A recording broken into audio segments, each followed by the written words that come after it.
Assalamualaikum warahmatullahi wabarakatuh. Berjumpa lagi dengan Ibu Marlina dalam belajar bahasa Indonesia. Pada kesempatan kali ini kita akan membahas tentang struktur dan kaidah kebahasaan teks iklan. Di pembelajaran sebelumnya kita sudah membahas mengenai pengertian, fungsi, dan unsur-unsur teks iklan. Nah, anak-anak, mari kita mulai membahas struktur teks iklan. Kalian perhatikan gambar berikut ini. Gambar berikut ini tentang sebuah iklan pengumuman.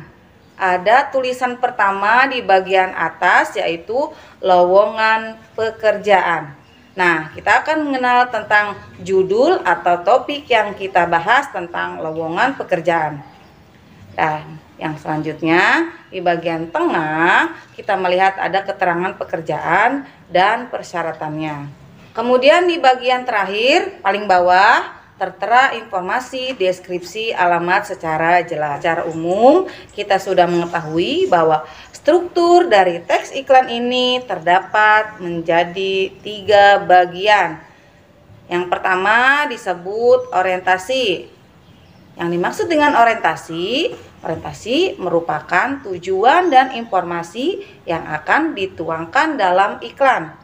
Orientasi pada bagian awal yang berisi perkenalan atau judul mengenai produk atau jasa yang kita bahas tadi, yaitu mengenai tentang jasa. Yang kedua, tubuh iklan. Nah, membahas inti dari apa yang ingin dipromosikan atau ditawarkan dalam iklan. Nah, yang selanjutnya adalah yang ketiga, yaitu justifikasi atau deskripsi. Pada bagian akhir ini berisi penjelasan yang memudahkan publik mengakses barang atau jasa yang ditawarkan. Biasanya dilengkapi dengan keterangan seperti nomor telepon atau media sosial, website atau email atau alamat atau yang sejenisnya. Nah, anak-anak, dari penjelasan tersebut kita sudah mengetahui bahwa yang dinamakan struktur teks iklan itu terdapat 3, yaitu yang pertama orientasi, yang kedua nama produk atau tubuh iklan, yang ketiga justifikasi atau deskripsi penjelasan. Nah, pada sesi selanjutnya kita akan membahas tentang kaidah kebahasaan teks iklan. Di antaranya ada kalimat persuasif, ada kalimat imperatif, ada interrogatif, ada juga kalimat berita dan kalimat seru. Nah, apa sih yang dimaksud dengan kalimat persuasif? Nah, kalimat persuasif merupakan kalimat yang bertujuan untuk membujuk, mengajak, atau memberi anjuran. Contoh kalimat persuasif, coba kalian lihat contoh kalimat persuasif ini.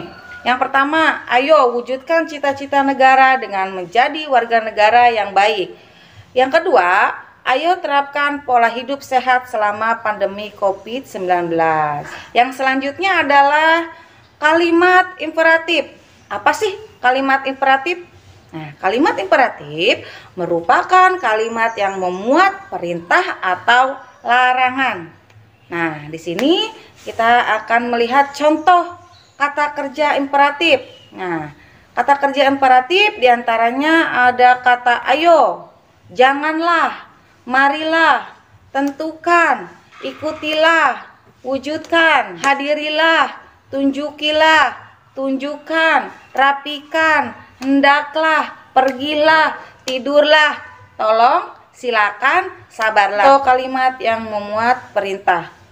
Nah, ini adalah contoh kalimat yang memuat perintah. Tolong tutup pintu itu.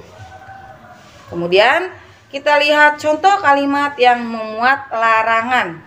Janganlah membuang sampah sembarangan. Selanjutnya adalah kalimat interrogatif. Apa sih kalimat interrogatif? Nah, kalimat ini kalimat yang mengandung pertanyaan dan diakhiri oleh tanda baca tanya. Nih, ini adalah contoh kalimat interrogatif. Apakah Anda mengenali petugas? Ya, setiap akhir dari kalimat ditandai dengan tanda tanya. Yang selanjutnya adalah kalimat berita. Apa sih kalimat berita? Kalimat berita ialah kalimat yang berisi informasi. Contoh kalimat berita, contohnya seperti ini. Pak Lurah memilih mundur dari jabatannya ketika puluhan pegawai kelurahan terbukti korupsi. Selanjutnya kita akan membahas kalimat seru. Nah, kalimat seru ialah kalimat untuk mengungkapkan rasa kagum atau ajakan. Dapat juga dipakai sebagai penegasan dan menggunakan tanda seru pada akhir kalimat. Ini adalah contoh kalimat seru. Hore, aku dapat nilai yang bagus. Diakhiri dengan tanda baca seru. Yang kemudian, alangkah manis sekali senyumannya. Dan diakhiri dengan tanda baca seru. Nah, anak-anak, ini merupakan pembahasan mengenai struktur dan kaidah kebahasaan teks iklan. Semoga ilmu yang diberikan pada kesempatan ini bermanfaat. Cukup sekian, terima kasih. Wassalamualaikum warahmatullahi wabarakatuh.